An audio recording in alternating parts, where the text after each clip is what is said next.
사도 요한은 이 복음서를 기록한 목적을 요한복음 20장 31절에서 분명히 밝히고 있습니다. 오직 이것을 기록함은 너희로 예수께서 하나님의 아들 그리스도이심을 믿게 하려 함이요 또 너희로 믿고 그 이름을 힘입어 생명을 얻게 하려 함이니라. 아멘. 예수께서 하나님의 아들 그리스도이심을 믿게 하기 위하여 그 이름을 힘입어 영생을 얻게 하기 위하여 사도 요한은 요한복음을 기록했습니다. 사도 요한이 복음서를 기록할 때 가장 주안점을 두었던 것은 예수님이 누구신가에 대한 질문이었습니다. 사도 요한은 이 질문에 답을 제시하기 위하여 요한복음 안에 표적들의 책을 편집하여 집중적으로 기록했습니다.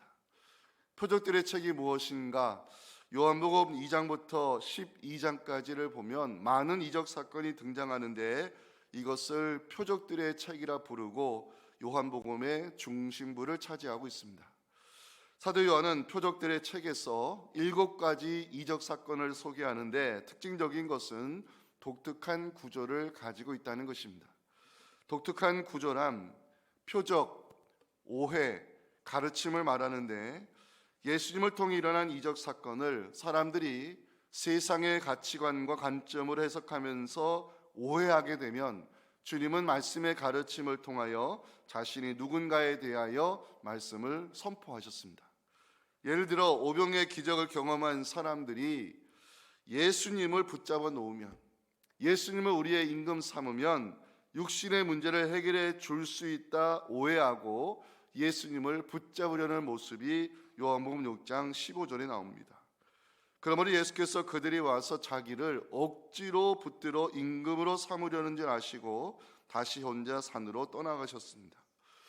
세상의 가치관과 관점을 가지고 이 표적을 잘못 오해하는 사람들을 위해서 예수님은 요한복음 6장 35절 말씀을 통해서 자신이 생명의 떡으로 오신 그리스도이심을 말씀을 선포하셨습니다. 함께 읽겠습니다. 예수께서 이르시되 나는 생명의 떡이니 내게 오는 자는 결코 줄이지 아니할 터이요 나를 믿는 자는 영원히 목마르지 아니하리라. 아멘. 요한복음에서 표적의 책에 등장하는 기적들은 모두 예수 그리스도에 대한 믿음을 갖기 위해 의도적으로 이 사도 요한이 기록한 사건들임을 성경이 증거하고 있습니다. 놀라운 것은 표적 사건이 일어났을 때 받아들임과 거부의 현상이 일어났다는 것을 요한복음 2장 23절과 12장 37절은 기록하고 있습니다. 6월절에 예수께서 예루살렘에 계시니 많은 사람이 그의 행하시는 표적을 보고 그의 이름을 믿었으나 이렇게 많은 표적을 그들 앞에서 행하셨으나 그를 믿지 아니하는 거부하는 사람들도 있었습니다. 오늘 우리가 살펴보는 본문에도 표적 사건을 놓고 본다면 받아들임과 거부의 현상이 동시에 일어나고 있습니다. 날 때부터 맹인된 사람이 예수님을 만나 눈이 뜨게 되는 이 실로암의 기적이 일어났을 때 은혜를 체험한 사람은 예수라는 그 사람이 나를 고쳐주었다 증언했지만 바리새인들은 안식일을 범한 예수를 죄인 취급하며 거부하는 현상을 보여주고 있습니다. 사도 요한은 맹인이 눈을 뜨게 된 사건을 요한복음 9장 전체에 걸쳐 기록하면서 굉장히 중요하게 다루고 있습니다. 그 이유는 예수님이 누구신가에 대한 질문에 이 표적 사건이 분명한 답을 제시하고 있기 때문입니다. 오늘은 내가 그라 그리고 이 증인의 사명 이 제목을 가지고 함께 은혜를 나누기 원합니다. 첫째 메시지 신기하게도 연초부터 계속해서 이 메시지들이 우리에게 선포되는데 하나님의 뜻이 있다고 생각이 됩니다. 함께 읽겠습니다. 말씀대로 움직이는 믿음을 선택할 때 하나님은 기적을 선물로 주십니다. 예수님께서 길을 가실 때 날 때부터 맹인된 사람을 보았습니다. 그 순간 제자들이 질문을 던지기 시작합니다. 2절 보시면 제자들이 물어 이르되 랍비여 이 사람이 맹인으로 난 것이 누구의 죄로 인함이니까 자기니까 그의 부모니까. 제자들의 질문을 들여다보니 유대인들이 가지고 있었던 사고방식을 읽을 수 있었습니다. 유대인들은 육신의 질병을 죄의 결과로 연결시키는 인과응보의 사고방식을 가지고 있었던 것입니다. 욥기에 나오는 친구들이 대표적이라 말할 수 있습니다. 욥이 하루아침에 모든 것을 잃어버리고 고통당할 때 찾아온 친구들, 위로는커녕 욥에게 죄를 지적하고 회개를 강요하는 모습이 욥기 4장 7절과 8절에 나옵니다. 생각하여 보라. 죄 없이 망한 자가 누구인가? 정직한 자의 끊어짐이 어디 있는가? 내가 보건대 악을 밭갈고 독을 뿌리는 자는 그대로 거둔다고 하면서 인과응보의 사고방식의 잣대를 가지고 욥의 고난을 함부로 해석하고 있습니다. 유대인들은 육신의 질병을 죄의 결과로 연결시키며 인과응보의 시각을 가지고 해석하기를 좋아했습니다. 또한 유대인들은 이 부모의 죄를 자식들이 상속받는다고 생각했는데 이것은 구약의 말씀을 잘못 이해한 것입니다. 앞을 보지 못하고 태어난 것이 누구의 죄 때문입니까? 자기 때문입니까? 아니면 부모가 지은 죄 때문입니까? 제자들의 질문에는 이 사람이 이렇게 태어난 것이 누구의 잘못 때문입니까? 이것을 묻고 싶은 의도가 있었던 것입니다. 제자들의 질문에 예수님 뭐라고 대답하셨을까요? 유명한 말씀이라 생각됩니다. 3절 함께 읽어봅니다. 예수께서 대답하시되 이 사람이나 그 부모의 죄로 인한 것이 아니라 그에게서 하나님이 하시는 일을 나타내고자 하심이라. 아멘. 그에게서 하나님이 하시는 일을 나타내고자 하심이라. 예수님은 죄의 결과를 연결시키지 않고 하나님이 하시는 일과 연결시켜 말씀하셨습니다. 제자들은 존재의 원인을 물었지만 예수님의 대답은 존재의 목적이었습니다. 사람의 존재 목적을 하나님이 하시는 일과 연결시키는 예수님을 묵상하면서 저는 중요한 메시지를 깨닫게 되었습니다. 고난을 과거 지향적으로 해석하지 말고 하나님이 하고자 하시는 일이 있음을 믿고 미래 지향적으로 생각해야 된다는 진리였습니다. 다시 말씀드립니다. 고난을 과거 지향적으로 해석하지 말고 하나님이 하고자 하시는 일이 있음을 믿고 미래 지향적으로 생각해야 하나님이 하실 일을 기대할 수가 있다는 것입니다. 제자들은 존재의 원인에 초점을 맞추고 육신의 고난을 과거 지향적으로 해석하려 했지만 예수님은 하나님이 하고자 하시는 일이 있다 선언하면서 존재의 목적에 관심을 두었습니다. 주목해야 될 것은 과연 하나님이 하고자 하신 일이 무엇일까의 문제입니다. 날 때부터 앞을 보지 못하는 사람을 통해 하나님이 과연 무슨 일을 하실 수 있을까? 첫 번째는 말씀대로 움직이는 믿음을 통해 기적이 일어난다는 진리를 많은 사람들에게 알게 하셨습니다. 예수님께서 맹인을 치유해 가시는 과정을 보면 사람의 상식과 이해를 뛰어넘는 장면을 발견할 수 있습니다. 자, 6절 보십니다. 이 말씀을 하시고 땅에 침을 뱉어 진흙을 이겨 그의 눈에 바르시고. 앞을 보지 못하는 사람의 눈에 침을 뱉은 진흙을 바른다. 이게 무슨 치유와 상관이 있을까요? 진흙이 무슨 효과가 있을까요? 앞을 보지 못하는 사람, 그나마 이 태양에 뜨고 짐을 통해서 동과 서, 남북을 구별하면서 유일하게 방향 감각을 잡았을 텐데 진흙에 침을 뱉어 눈에 바른다는 것은 그 태양의 움직임마저 볼 수 없게 만드는 사람의 상식과 이해를 뛰어넘는 예수님의 행동이었습니다. 사람의 생각으로는 예수님의 행동이 답이 나오지 않습니다. 사람의 상식을 뛰어넘는 장면이 또 있습니다. 7절입니다. 함께 읽어볼까요? 이르시되 실로암 못에 가서 씻으라 하시니 실로암은 번역하면 보냄을 받았다는 뜻이라. 이에 가서 씻고 밝은 눈으로 왔더라. 앞을 보지 못하는 사람에게 실로암 못에 내려가 씻으라, 사람의 상식으로 맞지 않은 말입니다. 근데 놀라운 것은 앞을 보지 못하는 사람이 주님 말씀하신 대로 움직였다는 사실입니다. 7절을 자세히 보십니다. 7절에 반복되는 두 개의 단어가 등장하고 있습니다. 가서 씻으라, 주님 말씀했을 때 앞을 보자는 사람이 정말 가서 씻고 밝은 눈으로 왔다고 성경은 기적이 일어난 과정을 우리에게 알려주고 있습니다. 헬라어 원문 성경을 보니 씻으라, 이 동사에는 내 자신을 위해 씻으라는 뜻이 담겨 있었습니다. 주님께서 앞을 보지는 못하는 사람에게 가서 씻으라 말씀하신 것은 자신을 위해 씻으라는 명령이었습니다. 말씀을 묵상하는 가운데 순종은 자신을 위한 움직임이라는 것을 알게 되었습니다. 주님은 그 사람의 믿음을 보기 원하셨던 것입니다. 주님은 그 사람에게서 순종을 보기 원하셨던 것입니다. 가서 씻으라, 내 자신을 위해 씻으라는 뜻으로 순종은 자신을 위한 움직이라는 것을 주님 가르치고자 했던 것입니다. 성경에 나오는 기적은 굉장히 단순한 과정을 통하여 일어난 선물임을 여느 기억하셨으면 좋겠습니다. 내가 지시한 나무를 던지라 하나님 말씀했을 때 이것도 상식이 맞지 않습니다. 마라에서의 쓴물 사건 알고 계시죠? 쓴물에 나뭇가지, 이미 죽은 가지입니다. 썩어가는 가지입니다. 길바닥에 던져져 있는 썩은 나뭇가지를 쓴물에 던졌을 때 이게 무슨 기적을 일으킬 수 있을까요?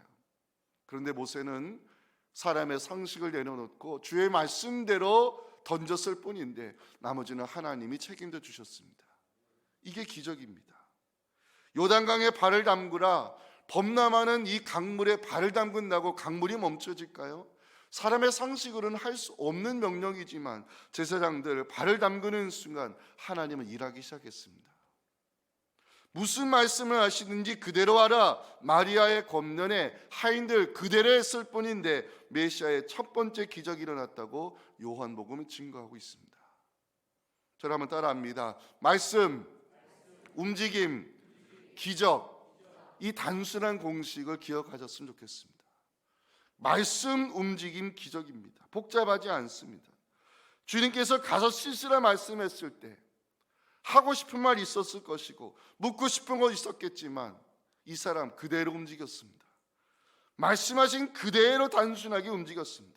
그런데 그 순종이, 그 움직임이 자신을 위한 움직임이 되었고 메시아의 기적을 체험하는 이유가 되었습니다. 사랑하는 성도 여러분, 말씀대로 움직이는 단순한 믿음을 통해 기적이 이룬다는 진리를 믿으시면서 올 한 해 말씀, 움직임, 기적, 이 공식을 삶에서 적용해서 우리를 위해 일하시는 하나님의 능력을 체험하는 복된 한 해 될 수 있기를 간절히 소망합니다. 날 때부터 앞을 보지 못하는 사람을 통해 하나님이 하고자 하신 일이 무엇일까? 두 번째는 세상의 빛으로 오신 주님을 증거하는 도구로 사용했다는 것입니다. 요한복음에 등장하는 표적은 모두 다 예수 그리스도가 누구신가를 보여주는 사건입니다. 예수님께서 사람들을 향해 나는 세상의 빛이요 생명의 빛으로 오신 메시아이심을 요한복음 8장 12절에서 이 말씀을 선포했습니다. 여러분들이 한번 읽어주면 좋겠습니다. 시작.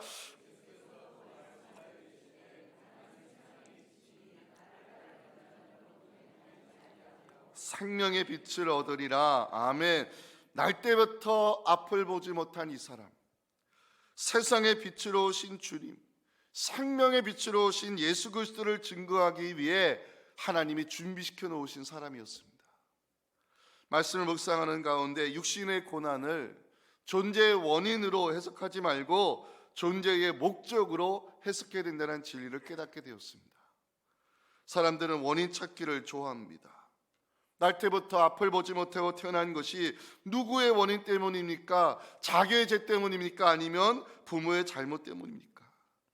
고난을 과거 지향적으로 연결시켜 존재의 원인에 관심을 가지면 하나님이 하고자 하시는 일을 발견할 수 없는 것입니다. 주님께서 제자들에게 가르치고자 했던 것은 고난을 미래 지향적으로 해석하라는 것입니다.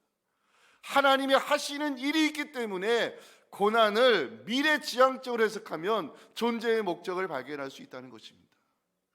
날 때부터 맹인으로 태어난 것은 하나님이 하고자 하시는 일이 있기 때문이라 말씀하시면서 존재의 목적에 관심을 가지라 가르치셨습니다.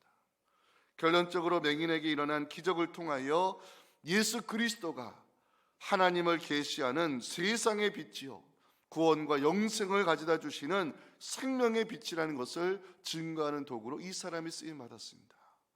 사랑하는 성도 여러분, 올 한 해 살아가시면서 뜻하지 않은 어려움과 고난이 왔을 때 과거 지향적으로 해석하지 마시고 어디서 원인을 찾으려 하지 마시고 미래 지향적으로 하나님의 하시는 일이 있기 때문에 허락하신 고난임을 믿으시기 바랍니다. 하나님께서 하고자 하신 일이 있음을 확신하시고 허락하신 고난을 통하여 하나님의 뜻이 이루어질 때까지 그 뜻이 이루어짐으로 그 살아계신 하나님, 예수 이름의 권세, 성령의 역사를 증거하는 주님의 증인된 역할을 감당하는 우리를 통해 하나님 영광 받아주시기를 주님의 이름으로 축원합니다. 두 번째 메시지 함께 읽어보겠습니다. 시작. 은혜를 체험한 사람은 증인의 사명을 책임감 있게 감당해야 합니다. 오늘의 결론입니다. 앞을 보지 못하는 사람이 눈을 뜨게 됐을 때 기적이 일어났잖아요. 사람들은 질문을 던지기 시작합니다. 8절 보니 이웃 사람들과 전에 그가 거리는 것을 보았던 사람들이 이는 앉아서 구걸하던 자가 아니냐 질문을 던집니다. 날 때부터 앞을 보지 못한 사람에게 일어난 기적을 보면서 사람들의 반응은 세 가지로 나타났습니다. 첫 번째 반응, 보고도 믿지 못하는 사람들이 있었습니다. 보고도 믿지 못하는 사람들 가운데 누가 있었느냐? 바리새인들, 유대인들이 있었습니다. 15절 보십니다. 그러므로 바리새인들도 그가 어떻게 보게 되었는지를 물으니 이르되 그 사람이 진흙을 내 눈에 바르매 내가 씻고 보나이다 대답했습니다. 바리새인들의 관심은 날 때부터 앞을 보지 못한 사람이 눈을 뜨게 된 기적이 아니라 예수님이 안식일을 범함으로 죄를 지었다는 데 관심이 있었습니다. 16절 보실까요? 바리새인 중에 어떤 사람 말합니다. 이 사람이 안식일을 지키지 아니하니 하나님께로부터 온 자가 아니라 하며 어떤 사람은 말하되 죄인으로서 어떻게 이러한 표적을 행하겠느냐. 바리새인들 사이에 분쟁이 일어났습니다. 맹인에게 일어난 기적을 본 유대인들 중에도 보고도 믿지 못한 사람들이 있었습니다. 18절에 나오는데요, 유대인들이 그가 맹인으로 있다가 보게 된 것을 믿지 아니하고 그 부모를 불러 또 묻기 시작합니다.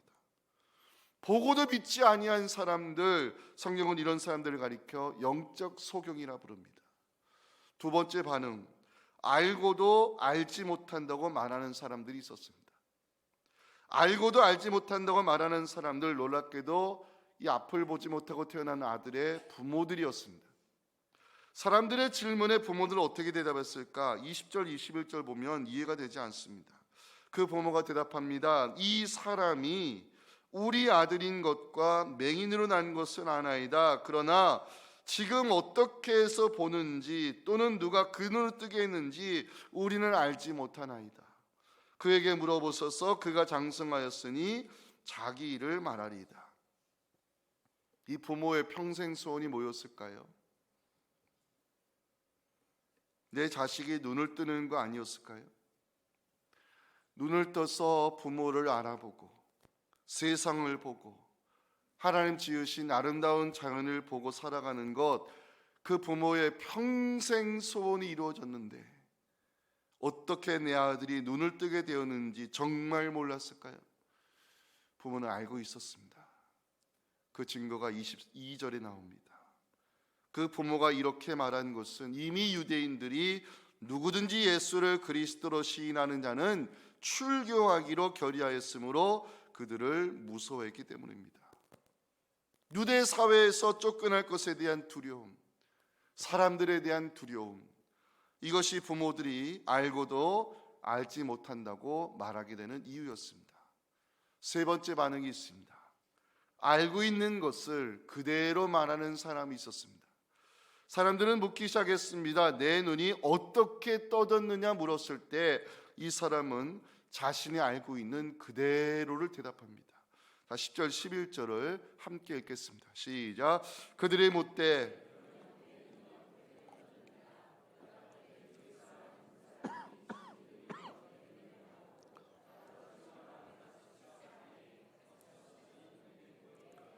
자, 어떻습니까? 이 사람 알고 있는 그대로를 말합니다. 예수라는 그 사람이 진흙을 이겨 내 눈에 바르고 나더러 실로암에 가서 씻으라 하기에 가서 씻었더니 내가 보게 되었습니다. 여기에 더해지거나 덜해진 것도 없습니다. 알고 있는 그대로를 말할 뿐이었습니다. 알고 있는 그대로를 말하는 이 사람을 보면서 증인의 사명이 무엇인가를 배우게 되었습니다. 증인이란 알고 있는 그대로를 말하는 사람이며 알고 있는 그대로를 말하는 것이 증인의 역할입니다. 중요한 것은요, 체험한 은혜가 있어야 증인으로 쓰임받을 수 있다는 것입니다. 증인 맹인된 사람에게는 체험한 은혜가 있었습니다. 말씀대로 움직였을 뿐인데 기적이 일어났다는 체험. 순종은 나를 위한 움직임이 될 수 있다는 체험. 그 체험이 이 사람을 증인으로 세워주었고, 알고 있는 그대로를 말하는 증인의 사명을 통해 생명의 빛, 세상의 빛으로 오신 예수 그리스도가 증거될 수 있었습니다. 증인의 책임은 알고 있는 그대로를 말하는 데 있음을 25절에서 한 번 더 확인할 수 있습니다. 유대인들은 예수님을 안식일을 범한 죄인으로 몰아갔지만 은혜를 체험한 사람은 알고 있는 그대로를 가지고 예수를 증언합니다. 자, 24절 25절 보십니다. 이에 그들이 맹인되었던 사람을 두 번째 불러 묻습니다. 너는 하나님께 영광을 돌리라. 우리는 이 사람이 안식일을 범한 죄인인 줄 아노라. 대답하되 그가 죄인인지 내가 알지 못하나 내가 한 가지 아는 것이 있는데 내가 맹인으로 있다가 그 예수라는 사람 때문에 지금 보는 그것입니다. 이 사람의 증언을 살펴보면서 깨닫게 된 진리가 있었습니다. 증인은 아무나 하는 것이 아니라는 것입니다. 증인으로 세움받는다는 것은 체험한 은혜가 있다는 증거입니다. 받은 은혜가 없다면요, 증인의 사명 감당할 수 없는 것입니다. 기적을 경험한 사람은 자신이 체험한 은혜를 그대로 증언하면서 예수님을 하나님으로부터 오신 메시아라고 고백합니다. 이 32, 33절입니다. 창세 이후로 맹인으로 난 자의 눈을 뜨게 하였다함을 듣지 못하였으니 이 사람이 하나님께로부터 오지 아니한 메시아라면 이 일을 할 수 없었을 것입니다. 메시아를 고백합니다. 맹인이 눈을 뜨게 된 사건은 구약에서 메시아가 오시면 일어날 사역으로 예언하고 있습니다. 이사야 29장 18절 19절을 함께 읽겠습니다. 시작. 그날에 못 듣는 사람이 책의 말을 들을 것이며 어둡고 캄캄한 데에서 맹인 눈이 볼 것이며 겸손한 자에게 여호와로 말미암아 기쁨이 더하겠고 사람 중 가난한 자가 이스라엘의 거룩하시로 말미암아 즐거워하리니. 아멘. 사랑하는 성도 여러분, 새해에는 말씀과 기도를 시작하는 여러분들에게는 은혜의 체험이 많아지기를 주님의 이름으로 축복합니다. 받은 은혜를 가지고 우리가 해야 할 일이 있습니다. 체험한 은혜를 가지고 해야 할 일이 있다는 것입니다. 하나님의 살아계신 예수 이름의 권세, 성령의 역사를 받은 은혜 가지고 증언하는 사람, 이 사람이 바로 이 시대에 하나님이 세우신 증인인 것입니다. 은혜의 체험을 맛본 사람만이 할 수 있는 고백이 있습니다. 9절 보실까요? 9절 보시면 내가 그라.